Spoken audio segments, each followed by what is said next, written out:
आज बात कर रही हूं केरल की। आज बात कर रही हूं केरल में मुस्लिम समुदाय की तेजी से बढ़ती जो आबादी है उसे लेकर, क्योंकि उसको लेकर अब एक जबरदस्त हलचल मची हुई है। ये कहा जा रहा है कि 2040 तक केरल जो है वो मुस्लिम बहुल राज्य बन जाएगा। अब ये मुद्दा कितना गंभीर है।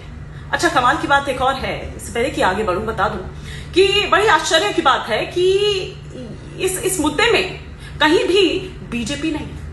मतलब आमतौर पर पूरे देश में ये माना जाता है कि इस तरह का हिंदू मुस्लिम का मुद्दा हो या इस तरह का कोई भी मुद्दा हो, उसको एक हवा देने का या खाद पानी देने का काम जो है वो बीजेपी करती है। लेकिन यहां इसमें बीजेपी नहीं है। मैं ये नहीं कह रही हूं कि नहीं है, आरोप जो लगते रहे कई जगहों पर इस तरह के मामले दिखे भी हैं, लेकिन मैं ये नहीं कह रही हूं कि हर जगह पर। लेकिन हाँ, कुछ जगहों पर इस तरह की चीजें निकलकर सामने आई है, कुछ बयान इस तरह के आए जिससे उनको तूल मिलता है। लेकिन यहां केरल की अगर बात करूं तो केरल में कुछ और ही चल रहा है। दरअसल यहां पर जो एसएनडीपी है, श्री नारायण धर्म परिपालना योगम, जिसके जो महासचिव हैं वेलापल्ली नटेशन, उन्होंने कहा कि केरल 2040 तक मुस्लिम बहुल राज्य बन जाएगा। अब उनके इस बयान के बाद एक हलचल मच जाती है। उन्होंने सिर्फ इतना ही नहीं कहा, उनके साथ ही उन्होंने ये भी कहा कि जो मुख्यमंत्री पिनराई विजयन हैं वो तीसरी बार सत्ता में आने वाले हैं और मुसलमान जो है वो राज्य में एक अजयी ताकत बन चुके हैं। अब उनका इतना कहना था और एक नई बहस को जन्म उन्होंने दे दिया। जैसे कांग्रेस हाथों हाथ इस मुद्दे को ले रही है। इस पर मैं धीरे धीरे कर आगे आऊंगी, लेकिन पहले तो जो आरोप उन्होंने आरोप लगाया कि अगर कुछ भी काम हो रहा है राज्य में या कोई काम करना है तो कुछ मुस्लिम धर्मगुरु, जिनमें कथापुरम का नाम उन्होंने लिया, साथ ही साथ एपी अबू बकर मुस्लियार का उन्होंने नाम लिया। उन्होंने कहा कि इनका जो प्रभाव है वो सरकार पर है। हालात ऐसे हैं कि किसी भी सुधार को करने के लिए या कुछ भी लागू करने से पहले मलप्पुरम, जो कि मुस्लिम बहुल जिला है, वहां की अनुमति लेनी पड़ती है।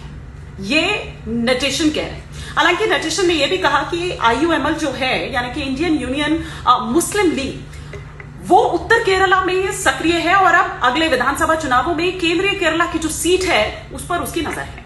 नटेशन का यह भी कहना है कि चुनाव जीतने के बाद आईयूएमएल अब मुख्यमंत्री पद पर अपनी नजर गड़ाए हुए है। हालांकि नटेशन की जो बात है, इनकी बात को इतना तूल देना चाहिए कि नहीं देना चाहिए, क्योंकि नटेशन केरल की राजनीति में कोई बड़ा नाम नहीं है, कोई बहुत बड़ा नाम नहीं है। आप जो मैंने आपसे कहा तो आपको लगा होगा कि कौन है ये, लेकिन ये कांग्रेस इनके जिस तरह से इनकी बातों को उठा रही है, जिस तरह से मुद्दों को उठा रही है, ऐसा लग रहा है कि ये बहुत जल्द बड़े नेता बन जाएंगे। कांग्रेस हालांकि ये भी आरोप लगा रही है कि नटेशन जो ये विभाजनकारी बयान दे रहे हैं, जिस तरह का बयान दे रहे हैं, दरअसल इसके पीछे सीएम विजयन है और उन्हीं के इशारे पर ये इस तरह के बयान दिए जा रहे हैं।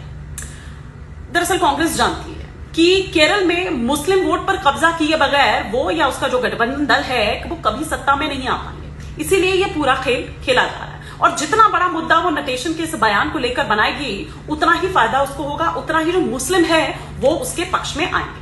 हालांकि कांग्रेस जितना मुस्लिम के लिए लगी हुई है, उतना ही अगर विजयन की हम बात करें तो वो हिंदू वोट के लिए लगे हुए हैं।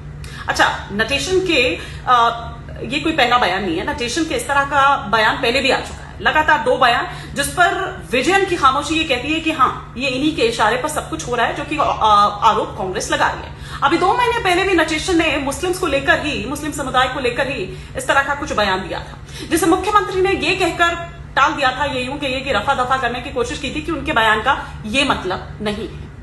जाहिर है कि जो विजयन है हिंदू वोट्स को लेकर वो सक्रिय है और अभी तक केरला में अगर बात करें तो हिंदू वोट्स पर किसका एक तरफा आप ये कह सकते हैं कि वो कांग्रेस को मिलता है, जिस पर बीजेपी अब जो दृष्टि है वो लगाकर बैठी हुई है। लेकिन राज्य में अभी भी बीजेपी कुछ जगह ऐसी है, कुछ हिस्से ऐसी है जहां पर मजबूत है। हर जगह पर आप नहीं कहेंगे, लेकिन कुछ हिस्से ऐसे हैं। इसलिए हिंदू वोट्स की अगर मारामारी की हम यहां पर बात करें तो ये केरला में अभी चले। लेकिन 2011 की जनगणना की अगर मैं बात करूं, उस आंकड़े की अगर मैं बात करूं, तो उसके मुताबिक केरल की आबादी 3 करोड़ 34 लाख है। इसमें हिंदू कितना है? इसमें हिंदू है 54.73%। मुस्लिम की बात करूं तो 26.6% है और ईसाई, ये प्रमुख समुदाय हैं जिनकी मैं बात यहां पर कर रही हूं, वो है 18.38%। विशेष रूप से अगर मैं मलप्पुरम की बात करूं, कोझिकोड की बात करूं, ये इन सब में ये फैला हुआ है और कई अनुमानों के मुताबिक 2011 के बाद अब जो मुस्लिम आबादी है वो 28 से 30% तक पहुंच गई है।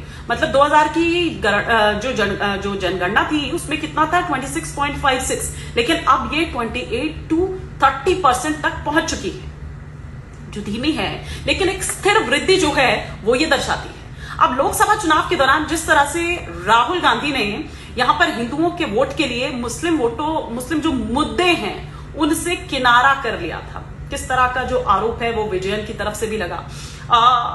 वो एक अलग तरह की राजनीति है जो ये राहुल गांधी द्वारा की गई हिंदू वोट को कंसोलिडेट करने के लिए, उस पर काफी ज्यादा सवाल भी उठे थे, काफी मुद्दा भी उसको बनाया गया था। विजयन तो बार बार ये कहते रहे, ललकारते रहे बल्कि राहुल गांधी को, कि वो सीए के मुद्दे पर कुछ भी क्यों नहीं कह रहे हैं, आखिर क्यों नहीं, उनकी रैलीज में क्यों नहीं, अपनी सभाओं में क्यों नहीं भारत जोड़ो यात्रा उन्होंने की, एक बार भी उन्होंने सीए का जिक्र क्यों नहीं किया, या जहां पर भी कांग्रेस, वैसे तो आप गिन सकते हैं एक दो, तो जिन राज्यों में है कांग्रेस की सरकार वहां पर क्यों नहीं सीए के खिलाफ या विधानसभा में कोई प्रस्ताव पारित आखिर क्यों नहीं किया, ये सवाल विजयन उठाते रहे हैं, आज भी उठा रहे हैं। जाहिर है कि जब विजयन इस तरह से कर रहे हैं तो ये सब कांग्रेस का जो मुस्लिम वोट है उसको तोड़ने की नीयत से कर रहे हैं कि जो वो वहां पर उनको मिल रहा है वो इधर यहां पर आ जाए।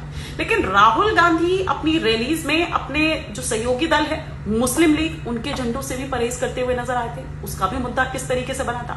सीपीआईएम के नेतृत्व वाली एलडीएफ की बात करें, वो सरकार ने माइनॉरिटीज जो छात्र हैं उनके लिए जो कोचिंग सेंटर्स हैं और जो छात्र वृत्तियां हैं वो शुरू की थी। ये अलग बात है कि इसको किस तरीके से बताया गया कि नहीं ये गलत है, इसको एक मुस्लिम तुष्टीकरण का उदाहरण बताया गया। 2010 में राज्य सरकार ने आईएएस और जो केपीएससी परीक्षा है उनके लिए मुस्लिम छात्रों के लिए 50% आरक्षण और जो फीस माफी की नीति है वो बनाई थी। केरला हाईकोर्ट ने हालांकि इसे असंवैधानिक करार दिया। हालांकि ये नीति विवादास्पद रही और तुष्टीकरण का एक उदाहरण, जैसा कि मैंने पहले भी कहा, इसको माना गया। इस तरह के कई एग्जाम्पल्स हैं जो आपको देखने को मिल जाएंगे, जो ये बताते हैं कि राज्य में किस तरह से जो मुस्लिम तुष्टीकरण है, वो जो नीति है, वो जो राजनीति है, वो सभी पार्टीज कर रही है। आप किसी एक के लिए यहां पर नहीं कह सकते। लेकिन हाँ, हिंदुओं के मुखर होने के चलते जो यूडीएफ है और एलडीएफ है उसमें एक जबरदस्त संघर्ष हमको आने वाले दिनों में देखने को मिल सकता है।